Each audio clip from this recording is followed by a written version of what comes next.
برطانوی میری time agency کے مطابق آبنہ ہرمز میں ایک تجارتی تیل بردار جہاز پر نامعلوم پروجیکٹائل سے حملہ کیا گیا۔ جہاز کے کپتان نے تصدیق کی کہ ان کے جہاز کو ایک نامعلوم پروجیکٹائل سے ٹارگٹ کیا گیا۔ بیان کے مطابق حملے کے نتیجے میں جہاز کے برج کو نقصان پہنچا۔ جہاز پر موجود عملے کے تمام اراکین مکمل طور پر محفوظ ہیں۔ ابتدائی معلومات کے مطابق کسی بھی قسم کے ماحولیاتی نقصان کی اطلاع نہیں ملی۔ حکام نے واقعے کی باقاعدہ تحقیقات کا آغاز بھی کر دیا۔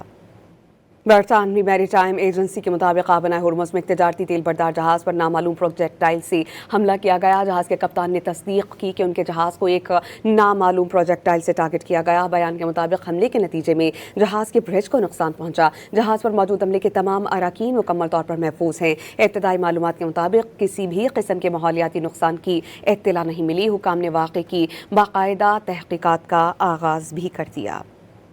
برطانوی میری ٹائم ایجنسی کے مطابق آبنہ ہرمز میں ایک تجارتی تیل بردار جہاز پر نامعلوم پروجیکٹائل سے حملہ کیا گیا۔ جہاز کے کپتان نے تصدیق کی کہ ان کے جہاز کو ایک نامعلوم پروجیکٹائل سے ٹارگٹ کیا گیا۔ بیان کے مطابق حملے کے نتیجے میں جہاز کے برج کو نقصان پہنچا۔ جہاز پر موجود عملے کے تمام اراکین مکمل طور پر محفوظ ہیں۔ ابتدائی معلومات کے مطابق کسی بھی قسم کے ماحولیاتی نقصان کی برطانوی میری ٹائم ایجنسی کے مطابق آبنہ ہرمز میں ایک تجارتی تیل بردار جہاز پر نامعلوم پروجیکٹائل سے حملہ کیا گیا۔ جہاز کے کپتان نے تصدیق کی کہ ان کے جہاز کو ایک نامعلوم پروجیکٹائل سے ٹارگٹ کیا گیا۔ بیان کے مطابق حملے کے نتیجے میں جہاز کے برج کو نقصان پہنچا۔ جہاز پر موجود عملے کے تمام اراکین مکمل طور پر محفوظ ہیں۔ ابتدائی معلومات کے مطابق کسی بھی قسم کے ماحولیاتی نقصان کی اطلاع نہیں ملی۔ حکام نے واقعے کی باقاعدہ تحقیقات کا آغاز بھی کر دیا۔